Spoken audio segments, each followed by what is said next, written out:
All right, so let's see. Sagittarius Rising, Suns. It looks like you're gonna have Mercury leaving your first house and entering your second house on the 1st of January. So yeah, day one, you're gonna have Mercury entering into that second house, and you already had Mars, the Sun, and Venus there in your second house. Second house is income, things you value, possessions. Um, it could be self esteem, self worth, and things like that. And it seems like there's already been some type of like interest or maybe relationships going on in revolving money, a focus here on money and self esteem or confidence, even. Mars is there, so action. But Mercury was still lagging behind in your first house. So it seems like all those there's things definitely moving in this direction and things going on. It seems like maybe your mind was still stuck on maybe something going on with yourself. Could be like I said, like self confidence or something like that, or maybe health, because the first house can rule the body. Things going on with the body that you might have been dealing with in December and November. Possibly how you're trying to show up in the world, possibly, because it could be that the way you show up in the world, that first house. So, but once Mercury moves into this second house, it's like now you're at a point where you're all locked in because now your mind is there, and there might be more communications about money and possessions, things you value. Um, yeah, and moving out of that first house of identity and kind of like your self image, what you project to others. And on the third, you're gonna have a full moon in not Scorpio in the eighth house of Cancer. So with that full moon there, the eighth house is topics about like transformation, debts, taxes, shared assets with other people. It could be intimacy, deep intimacy, change, growth. And so now, like, there's this sense of that house opposing the second house of value, things you value. And so there's going to be this push pull or opposition or balancing act, although they're quite similar because they could deal with assets and things you value. Just one is more from a shared sense or from other people's assets, and then one is more from more personal assets. So when I'm looking at this, I just think maybe there's going to be a lot of themes and topics in January about money, about think whatever it is that you value, assets and things like that.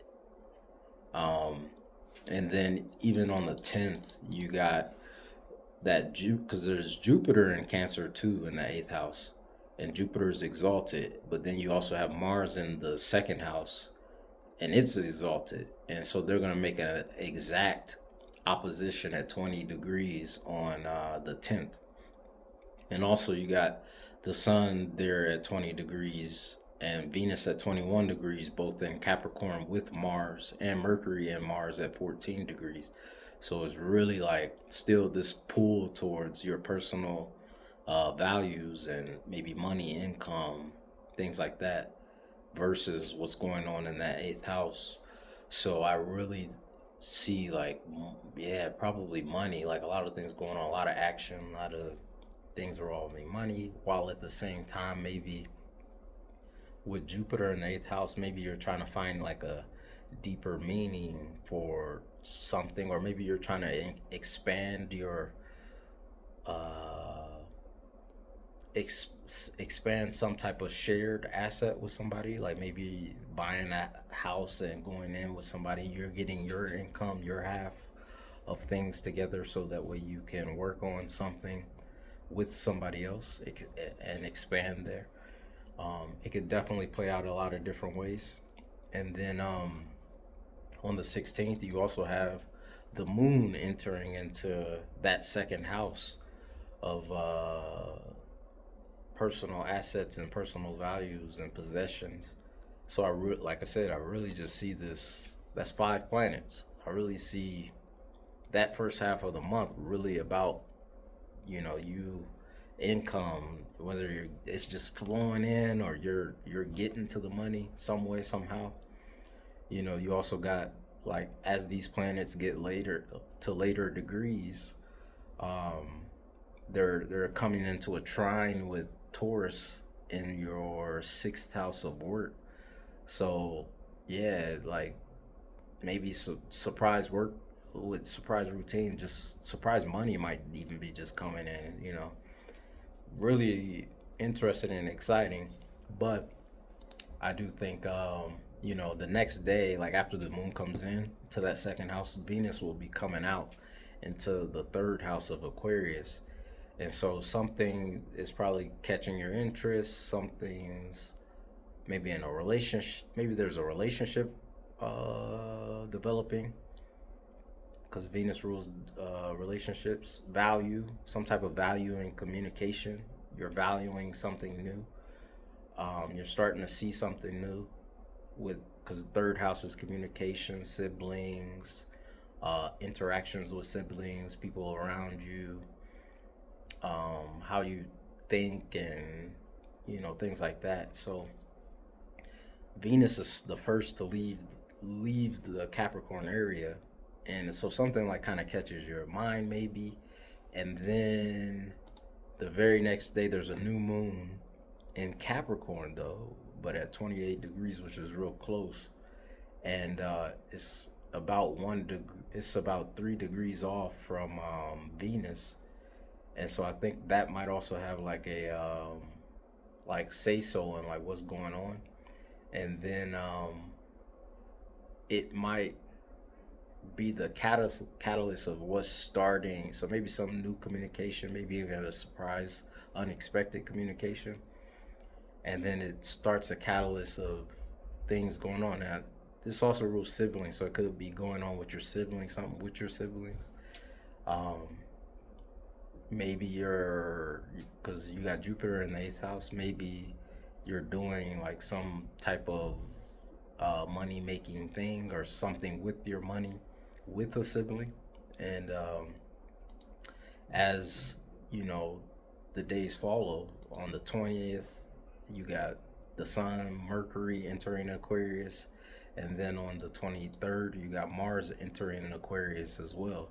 So yeah, and then all that focus, like all that money thing happening, and that, like whatever you're valuing is moving into that house of communication, and uh yeah, and siblings. So maybe just something happening with siblings, or like a lot of communication about something. um I think that you also got to take into consideration that from, I think, the 19th to the 27th, all these planets, they're coming into contact with Pluto at 3 degrees right at the beginning of Aquarius. So Pluto wants to kind of strip you of things and transform things, change things, intensify things, go deep, sometimes obsession with things. So they're all coming in contact with this. So there could be some from the 19th to the 27th, some really like deep conversations, deep communication, like like very um, transformative things happening. If you're a writer, or if you're a communicator, like you communicate as a job, or some way, it could be yeah, very transformative period in that area of your life.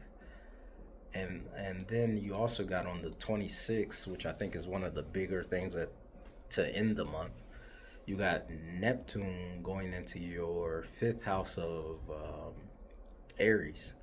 And so this is going to be a time, 14 years is going to be there of, you know, of Neptune in your fifth house, which kind of, the fifth house is usually pleasure, fun, um, children, creativity. So if you're working on something creatively, this could be a very time where you're very creative, because I think Neptune could be creative. Or you know, with children, there could be, you could have a child that's very like spiritual, like innately, a very intuitive type of child. um Creatively, you could be working on spiritual things, and tapping into your intuitive side. So yeah, and that's just to come for the next like decade. And then you're gonna have Saturn coming through in February, along with it for 2.5 years. So yeah, definitely very interesting.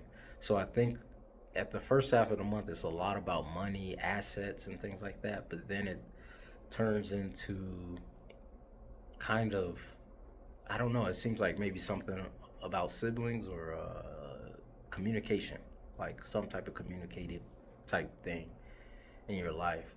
But definitely, I want to hear about that. Leave a comment. Tell me how that goes. And yeah, I'll see you next time. Thanks again.